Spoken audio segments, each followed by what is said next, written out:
كيف الحال؟ نتمنىكم ان شاء الله تكونوا كاملين بخير وعلى خير. مرحبا بكم في قناه لانفيرميير سناء ومع فيديو جديده. لا فيديو ديال اليوم غادي نعالج لكم موضوع كيفاش تقدروا تجاوبوا على اسئله الكي سي ام في الامتحان بذكاء، حيت هذا النوع ديال الاسئله كيحتاجوا التركيز والذكاء، حيت واخا تكونوا حافظين تقدروا تغلطوا، حيت كاينين بعض الاسئله اللي كتكون فيها اجابات متشابهه. وانا معكم في هذا لا فيديو باش نعلمكم كيفاش تميزوا بين الاجابات الخاطئه والصحيحه. لنبدأ على بركة الله.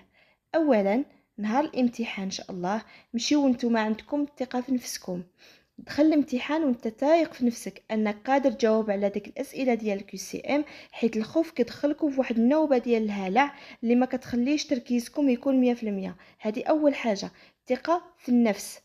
تاني حاجة، تاني نقطة مهمة اللي خاصكم تعرفوها وخاصكم تعاملوا معها، واللي هي وتنتبهوا ليها بزاف، هي انكم خاصكم تقراو السؤال كامل.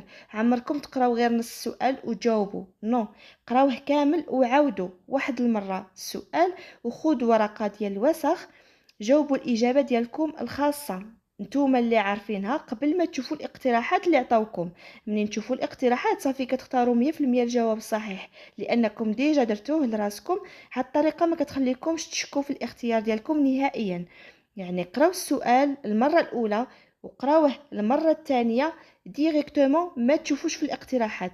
خذوا واحد الورقه ديال الوسخ اللي كيعطيوها لكم هما طبعا، كتبوا الجواب ديالكم، عاد رجعوا شوفوا الاقتراحات، وداك الساعه غتقارنوا الجواب مع الاقتراحات، وطبعا غادي تلقاو الجواب الصحيح 100% وكتكونشي عليه. ثالث نصيحة هي حذاري ثم حذاري من الافراط في قراءة الاسئلة. مثلا كاينين بزاف ديال الطلبة اللي كيشدوا الورقة وكتبقاو تقراوها كلها في مرة واحدة، الاسئلة الاجوبة المقترحة، وبطبيعة الحال غادي تلقاو شي جوج اسئلة ما فهمتوهمش. نتوما ملي كتشدوا ديك الورقة كتقراو بالزربة، وخا تكونوا موجدين داك الكوغ، كتلقى شي صيغه شي سؤال ما فهمتوهش كيطيح لكم معنويات. يعني حاجه عاديه، نتوما في وسط الامتحان راه غتلقاو شي جوج ولا ثلاثه الاسئله ما فهمتوهمش، واخا ديك الورقه يكونوا فيها مثلا 30 سؤال ولا 13 سؤال ولا اللي كان العدد، فهمتوه غير داك جوج اسئله ولا ثلاثه الاسئله اللي ما فهمتوهمش، غادي يوتروكم وغتبقاو عوض ما تكسبوا وقت وتقراو كل سؤال وتجاوبوا عليه بشويه، كتبقاو ملهيين غير مع دوك جوج اسئله اللي ما فهمتوش، وتبقاو تلوموا في راسكم علاش ما راجعتوش داك الدرس، وهذا الشيء كينقص لكم الطاقه والتركيز. من ديما في حياتكم حاولوا تركزوا على الجزء الممتلئ من الكأس وليس الفارغ باش تنجحوا. يعني شديتوا الورقه، بداو سؤال بسؤال. فهمتي السؤال الاول تبارك الله، غنمشيو تجيبوا ورقه الوسخ جاوب عليه. ما فهمتيش، انتقل للسؤال الثاني بلا ما تقرا الاقتراحات ديال السؤال الاول. كننصحكم، سؤال ما فهمتيهش ما تقراش الاقتراحات، صافي انتقل للسؤال الثاني قراه، فهمتيه جاوبه، وهكذا. رابع حاجه ولا رابع نصيحه هي مثلا عطاوكم 12 سؤال، جوج اسئله ما فهمتوهمش، هادوك جوج صافي خليهم خاويين، ما تبقاوش تقلبوا هكا ولا هكا وتشوفوا تحاولوا تجاوبوهم، لا خليهم هكاك خاويين. مشيو لداك 10 الاسئله اللي بقاو وبداو تجاوبوا. تجاوبوا اولا على الاسئله اللي سهلين، عاد انتقلوا للاسئله اللي صعاب. واخا تكونوا فاهمينهم كلهم غادي تقولوا لي يعني احنا فهمنا 10 ديال الاسئله غادي نجاوبوا صافي. انا كنقول لكم جاوبوا من السهل هو الاول، باش تموتيفاو من بعد ما شفتوا داك جوج اسئله اللي ما فهمتوهمش، وتبقاو محافظين على ثقتكم في نفسكم وعلى تركيزكم. في حاله كان شي سؤال صعيب وما متاكديش من الاجابه ديالو، خليوه هو الاخير في مره، وسبقوا بالحاجه اللي سهله، باش واخا اذا ما لحقتوش لداك الصعيب تكونوا بعدا جمعتوا النقاط ديالكم بالاسئله السهله.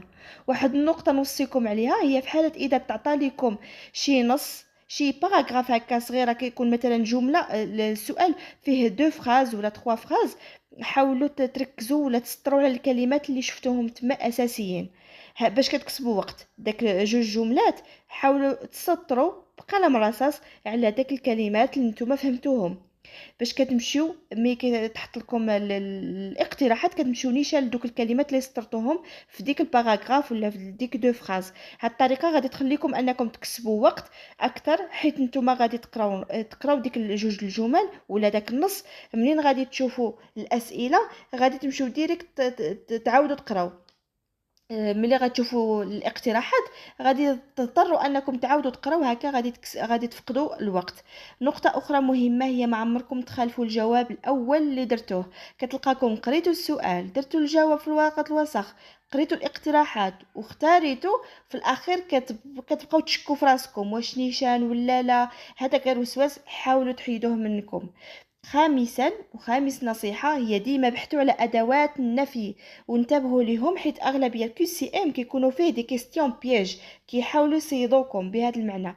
بحال نتوما كتقراو السؤال هو فيه مثلا نو و با ولا جامي، يعني هادو أدوات النفي بحال مثلا لا ولا هادو، لكن نتوما كتغفلوا عليهم. هاد الكلمات ولا هاد الأدوات البسيطة نتوما كتحاولوا كتجاوزوهم ولا كتغفلوا عليهم، ما كتركزوش مزيان وكتجاوبوا خطأ، حيت كيسحب لكم غاديين في السؤال في لا فورم باسيف وهي راها غاديه في لا فورم نيجاتيف. ديما انتبهوا لديك لا، لم، لن. كتلقى السؤال ساهل وكتضيعوا النقاط فيه بعدم التركيز في داك ادوات النفي. وكاين واحد لاستيوس اخر غالبا كتكون في السؤال بحال مثلا كليا ولا دائما ولا ابدا. يعني هذا الجواب اللي كيكون فيه هاد الصيغه هذه ديال ابدا دائما ولا، هاد السؤال دائما كيكون الجواب ديالو بخطأ، ما كيكونش الجواب ديالو بصحيح. المهم حاولوا تعاملوا بذكاء مع السؤال. سادس نصيحة ولا سادس نقطة هي انت مثلا جاوبتي على الأسئلة ساهلين وبقى لك واحد السؤال اللي بقى لك الشك فيه، الوغ اذا ما لقيتيش الإجابة الصحيحة حاول تقلب على الجواب اللي كتشوفوه خطأ. مثلا كتقرا السؤال وانت فهمتيه غير شويه بقى لك فيه الشك، غادي تمشي تنتقل العوض تقلب على الجواب، قلب على الاخطاء، على الجواب الخطا اللي كاين تما في ديك الاقتراحات. وهكا غادي تبقى تانولي كل جواب شفتيه خطا، انوليه. ما ديروا حتى شي علامه في داك الورقه الامتحان، غير في الورقه الوسخ اي جواب شفتيه تما ما بانلكش هو هذاك ولا خطا كتانوليه. في الاخر غادي يبقى لك جوج اقتراحات، غادي يبان لك ديك الساعه الجواب صحيح 100%. حيت الاقتراحات شي مرات كيكونوا عندكم 4 5 الاقتراحات، يعني نتوما سهل عليكم انكم تلقاو الاجوبه الخاطئه دغيا بالزربه. سابع نقطه هي ما عمرك تحذف شي اجابه مقترحه ما كنتيش كتعرف شي كلمه كاينه تما في داك السؤال المطروح، حيت تقدر تطيح في الاجابه الخطا. مثلا قريتي السؤال ومشيتي انتقلتي الاجوبه وكتلقى شي كلمه هما مغيرين لها غير المعنى وصافي، هي نفس المعنى ولكن مغيره غير بالكتابه وصافي. نتوما كتمشيو كتانوليو داك الجواب هذاك هو اللي كتلقاه صحيح. يعني ركزوا مزيان في دوك الكلمات اللي جداد عليكم اللي ما فهمتوهمش، ركزوا فيهم مزيان. تامن نقطة ولا تامن نصيحة، إذا قدر الله مثلا ما عرفتوش الجواب ديال شي سؤال، حاولوا تصيغوا داك السؤال بالطريقة ديالك، غتلقاو جواب. حيت شي مرات كيتحط لكم السؤال سهل ولكن الصياغه ديالو كتكون صعيبه كتلفكم. حاولوا تبسطوا داك السؤال بالطريقه ديالكم نتوما وغتلقاو الجواب ان شاء الله. تاسع نصيحه ولا تاسع نقطه هي من بعد ما دير الجواب ديالك في ورقه الوسخ، دوز الاقتراحات اللي عطاوك وقراهم مثلا بربعه، ما تقراوش غير جوج ولا ثلاثه، عاد كلشي على الاجابه الصحيحه. عطاوك 4 الاقتراحات واخا انت ديجا جاوبتي على السؤال ديالك في واحد الورقه د الوسخ، قراهم كلهم مزيان عاد كلشي باش يجيلك الجواب 100% صحيح. النقطة العاشرة ولا النصيحة العاشرة هي ما عمركم تيأسوا من شي سؤال جاوبتوه على الحاجات اللي فهمتوا، رجعوا لديك الأسئلة اللي ما فهمتوش، قراو بشوية وبتركيز كلي، حاولوا تشوفوا السؤال من الزاوية الأخرى وغادي تلقاو الجواب ان شاء الله. لان علاش كنقول لكم قراوه بشويه وغادي تلقاو الجواب، لان في نتوما كتلقاكم عندكم ديجا راكم موتيفي حيت جاوبتوا على الاسئله بزاف ديال الاسئله. داك السؤال اللي ما فهمتوهش كتكونوا كتقراوه نتوما ماشي كتحسوا بالياس، كتكونوا مرتاحين حيت ضمنتوا النقاط ديالكم هادو غير باش كتطلعوا المونسيون بهم وصافي. يعني كيكون عندكم تركيز زايد حيتاش ديجا نتوما جاوبين على اسئله اللي قبل، وبالتالي كتلقى عندكم واحد كتخدموا واحد الذكاء زايد وغادي تلقاو الجواب ان شاء الله. نقطة أخرى مهمة، إذا لقيتوا جوج إجابات متشابهين ركزوا معايا الله يرضي عليكم، جوج إجابات متشابهين ما تختاروا حتى شي وحدة فيهم، حيت كتلقى عندهم نفس المعنى غير الصيغة مختلفة، دونك مستحيل يعطيوكم الجواب في جوج اقتراحات بصيغ مختلفة. هاد الكيو سي ام راه كيحتاج الذكاء والتركيز. مستحيل تلقاو الجواب صحيح ويعطيوه لكم في جوج اقتراحات. يعني ركزوا، الاجوبه اللي تشوفوا جوج اقتراحات متشابهين صافي راه عرفوا بان الاجوبه بجوج بهم خاطئين، ما تكونش حتى شي وحده فيهم. نقطه اخرى مهمه، نهار الامتحان ان شاء الله ركزوا على عامل الوقت. حاولوا ما تضيعوش وقتكم تبقاو تدوروا هكا ولا هكا، ولا تسمع شي حد دار شي جواب وانت داير الجواب صحيح وتتبعه وتصدق انت خاطئ. حيتاش تبعتي تقتي في الجواب ديالو ولا بالهضره ديال الصديق ديالك ولا شي حاجه. ركزوا دائما في راس على الثقه ديالكم في نفسكم. ما تركزوش على الاجوبه ديال الاصدقاء ديالكم. هنا كنتكلم مع الناس اللي قراو بريباراو داخل الامتحان، راسهم عامر باغيين غير اللي يوجههم فقط. مهم شوفوا في ورقتكم وبعدوا على الشوشره، راه ديما كيكون تشويش داخل القاعه. ركزوا على ورقتكم، ما تشوفوش شكون اللي كينقل ولا شكون اللي كيهضر.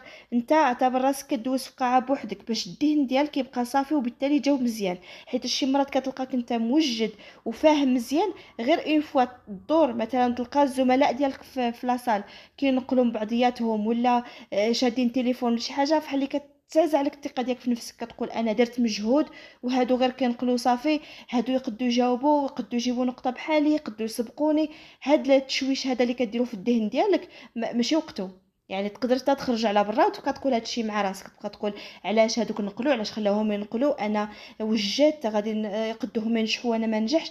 اما في الساعه ديال الامتحان ركز على الامتحان فقط. ما سوقكش في شكون اللي كينقل ولا شكون اللي كيتعاون ولا شكون اللي كيهضر. ركزوا مع الورقه ديالكم فقط، يعني باش تبقى لكم الطاقه ديالكم 100% والتركيز ديالكم 100% في داك الامتحان، وباش ما تغلطوش. ايضا تفاداو تستخدموا بلونكو، يعني جاوبوا لحتى تكونوا متاكدين من داك الجواب بانه صحيح. حيت التصحيح ديال الورقه كيكون بواحد الاله، وداك بلونكو راه ما كيتحسبش لداك الجواب، واخا يكون صحيح ما كيتحسبش. الجواب اللي كديروه مثلا وتمسحوا بلونكو وتعاودوا تجاوبوا شي اقتراح اخر، صافي استخدمتي بلونكو كيتانيولا داك السؤال. المهم بلونكو تفاداوه. وخا بغيتو ما تدخلوش معكم الامتحان باش ما تنساوش وتستخدموه. ما تدخلوش معكم بلونكو في امتحان ديال الكيو سي ام، صافي خليو بلونكو في المقلمه على برا ولا خليوه عند شي حد. ما تدخلوش معكم لان شي مرات كتوتروا وكتلقاكم غاديين بواحد النسق كتجاوبوا وكتنسى راسك صافي كتستخدم بلونكو. المهم بلونكو ممنوع. زائد ما تجاوبوش بقلم الرصاص، جاوبوا بقلم جاف اسود. ما تجاوبوش بقلم الرصاص، ما كيتحسبش. قلم رصاص ما كيتحسبش الا في حاله ما اذا كنتو مثلا درتوا الاجوبه ديالكم اللي باغيينهم في ورقه الوسخ وعطيتوا الاجوبه اللي باغيين تعطيوها لهم في الورقه ديال كيو سي ام اللي غادي تنقط. داك الاجوبه كتكونوا بحال اللي عندكم فيها شويه شك، تقدروا تجاوبوا بقلم الرصاص باش في الاخر ملي تاكدوا من الجواب تمسحوه بلاغوم وديروا الجواب ديالكم اللي هو صحيح بالقلم الجاف اسود. من الاحسن يكون اسود ولا ازرق. وكنتمنى لكم توفيق كامل ان شاء الله. راه اذا ركزتوا واذا خدمتوا راه غادي تجيبوا اون بون نوت. وما تخافوا من والو، راه غير مجرد امتحان غادي يدوز كيف ما دازوا جميع الامتحانات اللي دوزتوهم في حياتكم. وغادي تلقاو ان شاء الله النتيجه اللي هي مشرفه وغادي تفرحكم. اذا عجبكم لا فيديو، عجبتكم هاد لا فيديو هادي واستفدتوا منها، ما تنساوش ديروا لايك ابونيفو وبارطاجيو لا فيديو مع صحابكم وصحاباتكم باش حتى هما يستافدوا. وتبارك الله عليكم اي بون كوراج.